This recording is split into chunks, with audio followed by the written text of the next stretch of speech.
I call Ian Lees-Galloway. Well, Mr Chair, I've been positioned by a number of members this evening, and now I've even been positioned by my own side, which is a little bit concerning. I suspect there is a generation gap between the Honourable Trevor Mallard and myself, or two, yeah, maybe. But I suspect, Mr Mallard, we may end up finding that we agree on more. There'll be more that binds us than separates us on this. But it is fair to say that in my role as the opposition spokesperson, associate health spokesperson working in the drug and alcohol treatment area, a number of the people who I work with and discuss policy with have expressed their concerns about Part 5 of the Rugby World Cup 2011 Empowering Bill, because of the fact that it does liberalise liquor licences. It does, superficially at least, make it easier to acquire a licence for the period of time that the tournament is occurring, and that will happen alongside, obviously, it could cause a proliferation of liquor outlets, and that will be occurring alongside a massive influx of people who are looking for entertainment,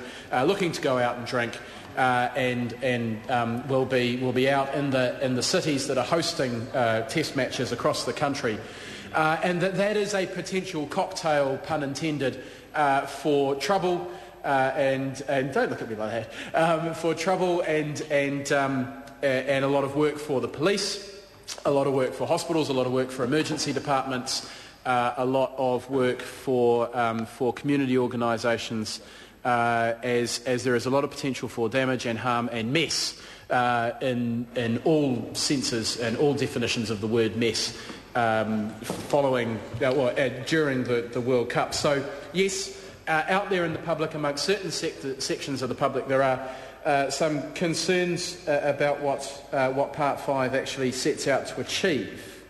However, having looked reasonably closely at Part 5, I think it does a fairly good job of recognising the fact that we do need to respond to a large number of people who will be seeking entertainment at entertainment venues. It was interesting, some of the points raised in the previous speech. I've heard of bodies referred to as temples. I've even heard one former Prime Minister refer to his body as a warehouse. But to refer to someone's body as an entertainment venue is a whole new area that perhaps we shouldn't transverse too much tonight. But the bill does actually respond to the fact that there are a number of people who will be looking for entertainment, and that our cities will need to be able to respond to that.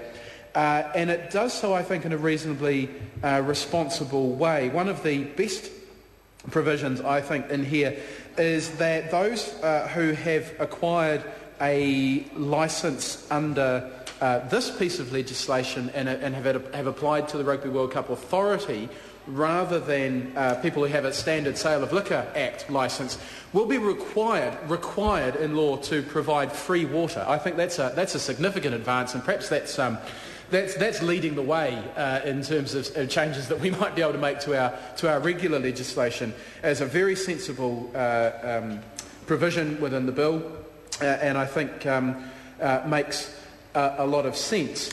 I am concerned about the liberalising and opening up of alcohol on cruise ships. My colleague seems quite excited about this, but the concept of a booze cruise and people conglomerating on a cruise ship simply with one purpose in mind of becoming intoxicated is concerning, not least because they are on water and you can fall off a ship, and the potential consequences of that are somewhat more dramatic than losing your balance in a bar, but also just because of the fact that you're concentrating people into an area and where there are few options. Especially once you're offshore, once you're out there, There are your options in terms of walking away from a situation are minimised. So I think it's fair that we discuss this a little further. I am certainly open-minded to other members' opinions on this, and I am going to be down here to listen to this. I think it's important in a conscience vote. That Mr. Chair. I call John Hayes. Oh.